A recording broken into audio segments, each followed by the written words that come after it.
2014, catégorie famille, médiévale académie. Dans ce jeu, vous allez être des apprentis chevaliers et vous allez devoir avoir des entraînements dans différentes techniques. La galanterie, le combat, le tournoi, l'érudition, le plaisir au roi, la quête ou le combat contre le dragon et la charité. Chaque joueur a des petits pions de sa couleur qu'il va déposer au départ sur chacune des 7 plans de jeu sur la case de départ. Comme je l'ai dit, le jeu se joue en 6 tours. Sur chacune des cartes, on peut voir des choses spécifiques pour chacun des entraînements. Ici, dans la galanterie, les petits pions vont tourner ici. Et ici, vous allez avoir un parchemin qui vous dit à quel tour de jeu nous allons compter les points et à quel tour de jeu nous allons remettre les curseurs à 0. Pour chacune des compétences, il y a des cartes qui correspondent. Ici, les cartes érudition. Et ainsi de suite pour chacune des 7 entraînements. Chaque joueur va recevoir 5 cartes.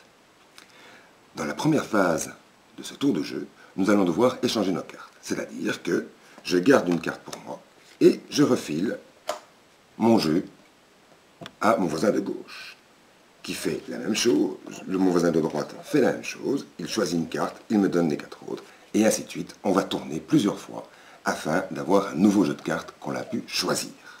Les joueurs ont les 5 cartes avec lesquelles ils vont pouvoir jouer. Nous allons jouer 4 cartes de ces 5.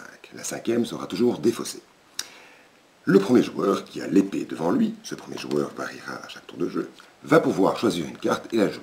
Par exemple, écuyer 3, je vais pouvoir avancer de 3 sur la carte écuyer. On fait plusieurs tours de jeu. Quand les 4 cartes ont été jouées, nous allons faire le décompte. Les comptes se font que sur certaines compétences, les compétences qui sont marquées ici avec un parchemin et qui se font à tous les tours. D'autres compétences ne se feront que au 6e tour. Suivant les différentes compétences, au niveau du décompte des points, c'est généralement le premier joueur, le joueur qui est le plus loin, qui va marquer et qui va pouvoir prendre des points. Tandis que sur certains panneaux, c'est le dernier joueur qui va avoir des points négatifs.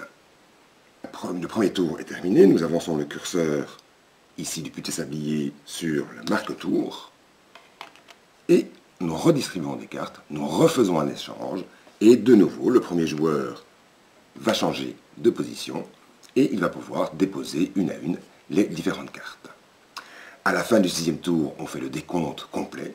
Le joueur qui a le plus de points de victoire a gagné. Bon amusement!